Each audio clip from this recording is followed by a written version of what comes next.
I'm Eric Rosales. Tonight on EWTN News Nightly.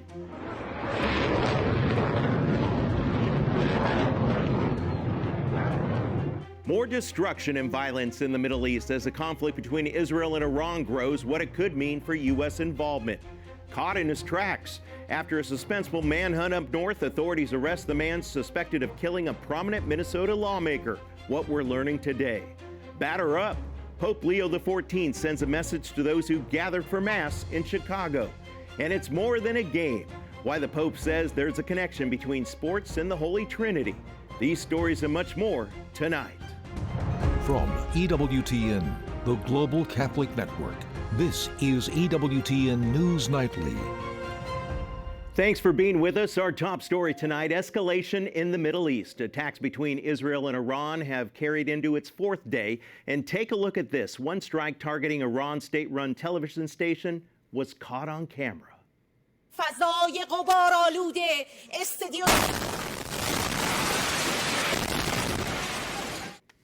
Meanwhile, Iran has fired hundreds of missiles towards Israel. While most were intercepted by Israel's Iron Dome, more than a dozen have gotten through, striking targets on the ground such as an oil refinery and residential buildings.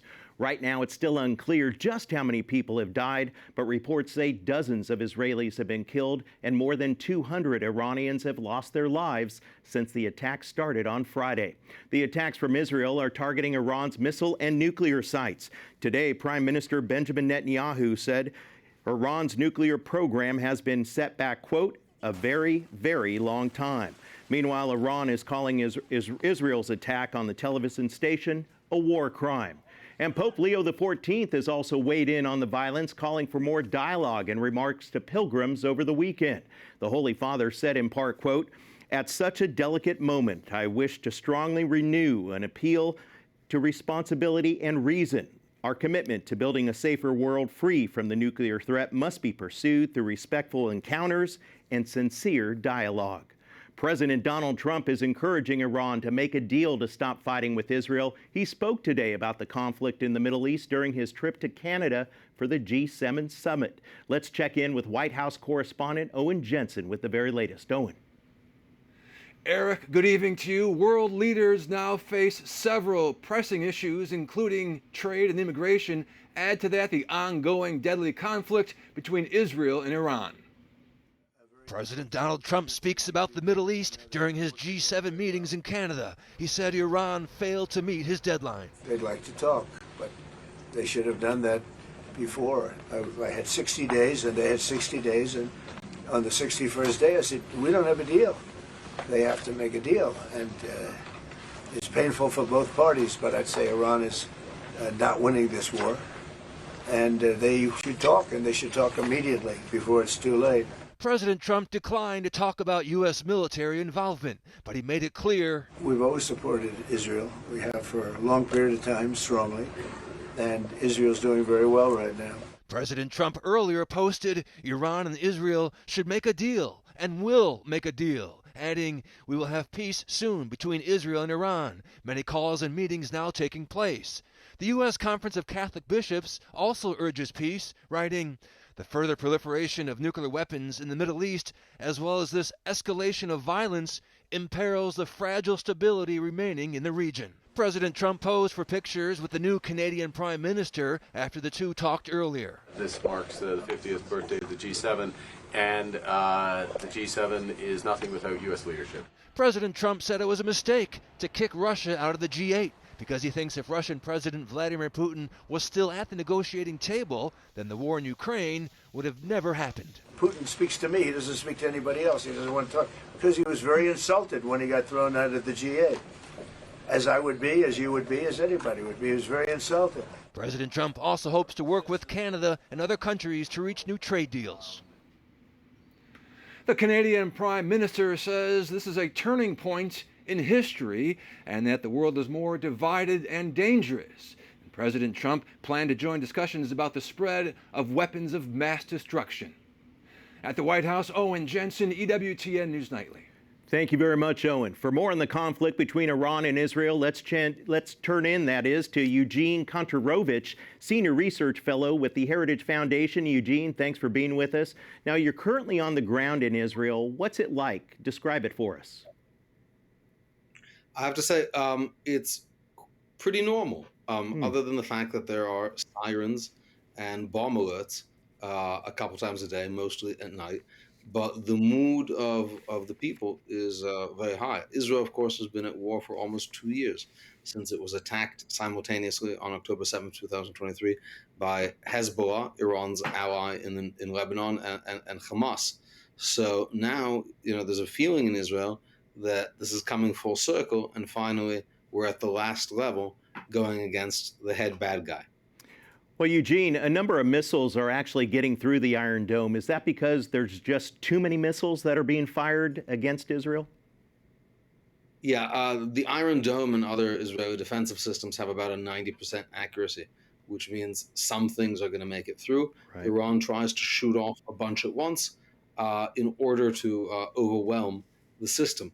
So far, only a few have gotten through on each volley, but that is enough to kill innocent civilians. And no doubt President Trump has to make some big choices, big decisions on what he wants the United States, on how much he wants us to get involved. What's your opinion on what's next for the U.S.? Look, it all depends how much patience President Trump has for this war. Israel is clearly in a superior position. Israel's established air dominance, and Israel is going to slowly now dismantle Iran's nuclear program, which is what it came for. The United States, with its much larger bombs, could do that job faster. It could do it in a day, what it could take Israel weeks to do. On the other hand, Israel could do this without the United States. Nobody is asking American servicemen to put their lives in danger. And it depends whether President Trump wants the short way or the longer way. Yeah, on that note, Fordow is Iran's second largest and most heavily protected nuclear site. It's deep underground in the mountain, and Israel doesn't have the bunker-busting bombs to get through that rock, but the U.S. Air Force does. Could this be a determining factor? Yeah, this is a way in which the United States could help. But again, the United States doesn't have to do it themselves. This is not a matter of asking for America to come send troops. America can do what it did in World War II when it lent military material, ships, to Britain, to the Soviet Union as part of the Lend-Lease program. America did not want to get involved fighting Hitler in the early days and years of the war. And so instead they provided crucial material to Britain, to the Soviet Union, when they were fighting. And if America were just to lease one of these bombers and some of these bombs to Israel, the war would be over and the Middle East would be safe from nuclear proliferation overnight. All right, Eugene, I'm going to leave it right there. Thank you so much for being with us tonight. My pleasure. Thank you. The Israel and Iran violence are certainly drawing a lot of attention on Capitol Hill as well. Republican leaders say that Israel has the right to defend itself, even as they call for a diplomatic solution. Republican Senator Lindsey Graham, well, he took it a lot further and said that force may be the only option for the Trump administration. If diplomacy fails, Mr. President, President Trump, you've been great. Help Israel finish the job. Give them bombs, fly with them if necessary. I cannot stress to you how, if you want to get Russia right, you want to make China be better, you want to convince international terrorism we mean business, you got to finish the job with Iran. Some Democrats question why Israel would launch an attack when talks are ongoing between the U.S. and Iran over Iran's development of nuclear weapons. Others fear that in retaliation, Iran will also target the United States, one of Israel's closest allies. What we know is that they are not going to differentiate between what Israel does and what the United States does, even though we've heard Secretary Rubio say that the United States has not been part of coordinating this attack or supplying weapons. We're also following the other top story. Disturbing details are out after 4 state lawmakers were shot in Minnesota, killing 2 of them. Vance Bolter is facing federal murder and stalking charges. He's accused of shooting and killing State Representative Melissa Hortman and her husband early Saturday morning inside their home.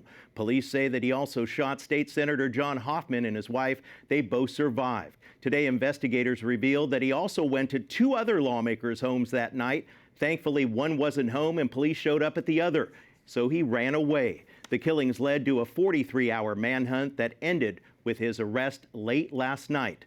Governor Tim Walz promises justice will be served. And you can rest assured that we will put every ounce of effort that the state of Minnesota has to make sure that justice is served and the individual responsible for this serves the time for the unspeakable act.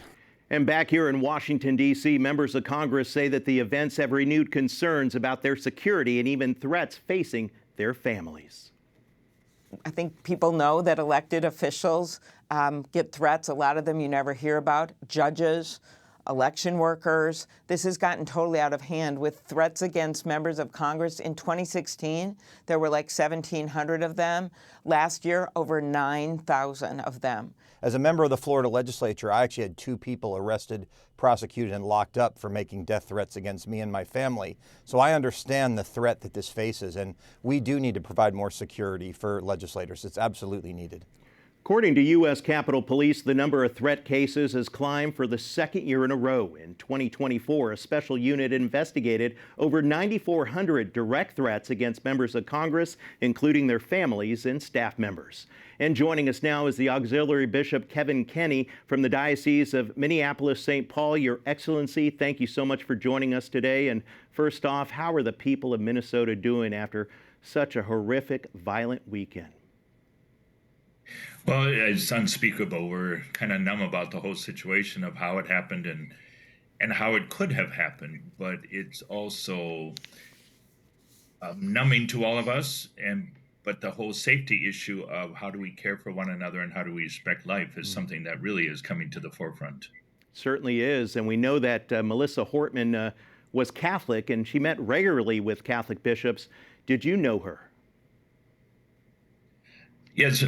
Annually, the bishops of Minnesota meet with the people in the legislature, and we were able to meet with her a couple times. And she and John Hoffman had a chance to speak with them a little bit about issues in the current budget. So it is kind of sobering to think that, somebody could easily be taken out as much as they were. Yeah, definitely. Our prayers go out to everyone out there. And have you seen any acts or moments of solidarity among the Catholic faithful in Minnesota responding to this shooting? Well, just the prayers over the weekend at the churches, and also I belong to an interfaith group, and the rabbis, the imams, the Protestant ministers, the Catholics are all coming together to pray for this, and hopefully to unite our congregations in a sense of how do we work for unity, and to agree to disagree, but how do we do that in a respectful way with dialogue and debate, but yet to respect one another. Most definitely. I mean, we're seeing too much of this. Number of reports up on Capitol Hill. And what's your message for Catholics, Catholic faithful, and not only in Minnesota, but across the entire country, sir? Well, how do we come back to healing? How do we come back to being united in the faith and in a way that we can live our lives in a way according to how God calls us to, but prayer one, and then healing and conversion in the sense of getting back to respecting life. If we disagree, we just don't take a person out. We sit down, we dialogue with them, and we agree to disagree. But the church as well is very divided. But yet we can get together, we can pray, we can celebrate communion, we can be together without having to be threatened by one another. And that's what the message is that we need to bring. That peace that Jesus gives to us is a peace that, opens our hearts to one another and to bring us to that unity. Amen to that. Bishop Kenny, thank you so much for joining us.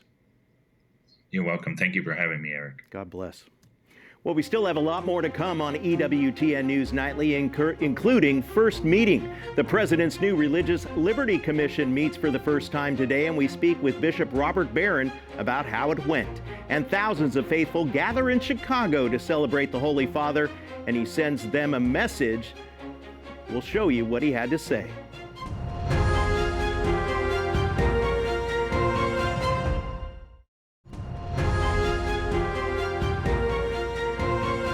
Welcome back. This past weekend, organizers estimate that more than 5 million people participated in more than 2,000 planned protests across the country. The so-called No Kings protest saw scores of people speaking out against the immigration policies of the Trump administration.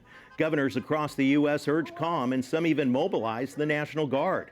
Meanwhile, in Salt Lake City, Utah, police say an innocent bystander was shot and killed during a protest. A 24-year-old man has been arrested and is now facing a murder charge. The U.S. Supreme Court has agreed to hear a case regarding a pro-life pregnancy care center in New Jersey. The justices will decide whether First Choice Women's Resource Centers, which operates about 5 clinics in the state, can go to federal court to fight a state-level subpoena from the Attorney General of New Jersey. The state's AG wants the center's donor list, which contains about 5,000 names and other confidential information. First Choice is being represented by the Alliance Defending Freedom.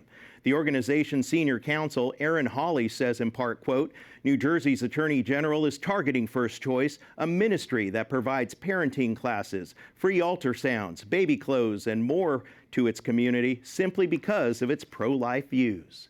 And protecting religious liberties from attacks is a key priority for the Trump administration's new Religious Liberty Commission. The commission met today at the Museum of the Bible in Washington, D.C. Its mission? To create a report for the White House that lays out the current threats to religious freedom and looks for ways to protect it. Organizers say it's everyone's freedom spelled out in the First Amendment of the Bill of Rights. Among those in attendance, Bishop Robert Barron, who we asked how everyday Catholics can protect religious liberty.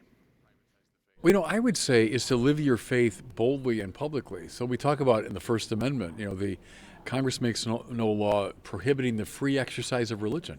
I think that opens up a space for free expression of your religion. I think in some ways we Americans get cowed into privatizing our faith. Somehow we'll be too offensive or it'll cause too much trouble. Well, no. Think of the First Amendment as giving us free reign, that we can express our faith in a public way. Bishop Barron also warned about what he calls, quote, a culture of self-invention that wants to be a dominant philosophy of the world, and one he says aims to drive religion out of the public space. Up next on EWTN News Nightly, double play. Thousands of faithful gather in Chicago for a special mass for Pope Leo XIV. Plus a report from Rome on a Jubilee event dedicated to athletes.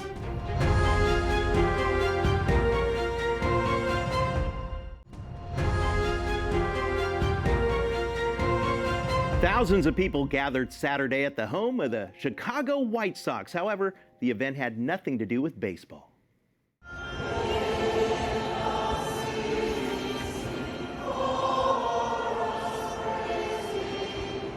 Wow, how beautiful is that? That was part of the Mass for Chicago native Pope Leo. The day included videos and speakers who honored the first American Pope. Pope Leo could not attend in person, so he sent a video message encouraging young people to be beacons of hope.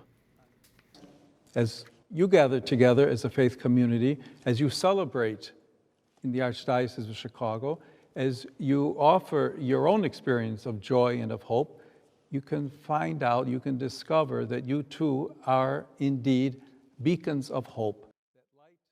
For more, let's check in with Jonathan Liedl, senior editor for the National Catholic Register, who attended Saturday's celebration. Jonathan, great to be with you. First off, what stood off the most about Saturday's event? I think in a word, I'd say unity. I think in the midst of so much division going on in the United States right now, Saturday's event was really a sort of incredible unifying experience of tens of thousands of Catholics coming out and uniting around Pope Leo XIV. There were people there of every walk of life, different races, different ages. And a number of people told me that they really see Pope Leo XIV as a figure to rally around in the midst of these divisions and conflicts. And the one thing I'd add to that is when Pope Leo XIV gave his own video message, he didn't talk about himself, but he talked about Christ, right? He directed the people who were there celebrating him, paying attention to his message, to Christ and God as really the ultimate source of unity. So that was a big takeaway for me. Absolutely beautiful there. And how many people are we talking about? I mean, we had tens of thousands, correct?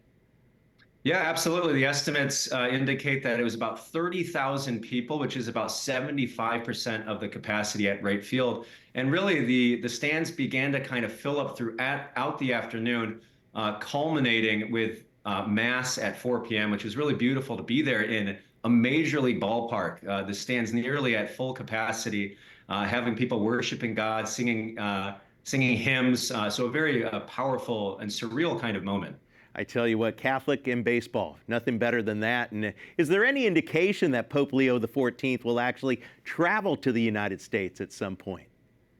Well, I'd say that's certainly the hope of a lot of people, including the vice president of the Chicago White Sox, who said, Pope Leo, there's an open invitation for you to come here and throw out, the ceremonial first pitch at a game. He said the mound is waiting. Oh, great. But as far as indications go, there's no official indication that Pope Leo has plans to come visit his home country. In fact, Lester Holt with NBC in an audience with Pope Leo members of the media asked him that question if he was going to return to the U.S. anytime soon. And he said that Pope Leo told him, I don't think so. So we might have to wait a little while for a homecoming.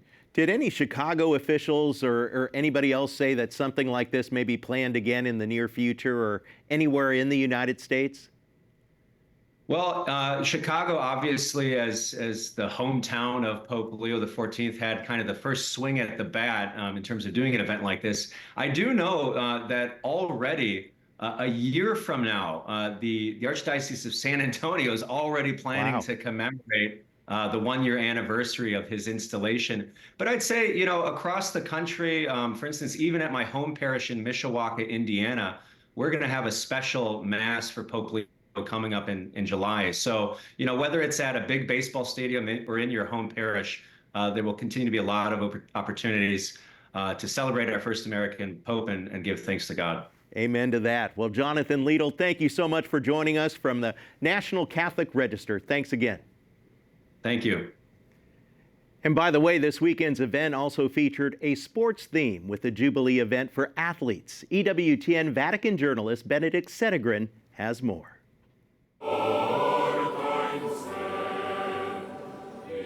Sport has a unique way of bringing people together and closer to God. This was what Pope Leo told the thousands of athletes of different sports and backgrounds gathered in St. Peter's Basilica on the solemnity of the Most Holy Trinity for the widely anticipated Jubilee of Sport.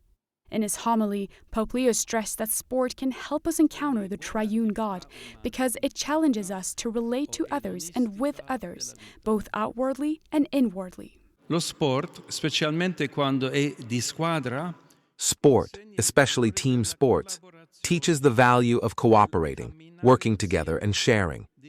These, as we said, are at the very heart of God's own life. Sport can thus become an important means of reconciliation and encounter. Strumento importante di ricomposizione ed incontro. Across Rome, sporting events were held to celebrate the beauty and joy of sport.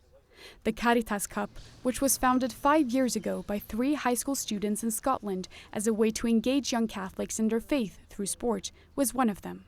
Inspired by the values and mission of Caritas, the Catholic Church's global charity network, it has united schools and communities across Scotland and is now expanding internationally, reaching Rome to launch and celebrate the Jubilee of Sport. It's to bring young people back to the church and give them an avenue to stay in the church. So as soon as we finish secondary school in Scotland, people kind of leave. It's the last sort of chance they've got to stay, and I think the Caritas Cup is an avenue for that.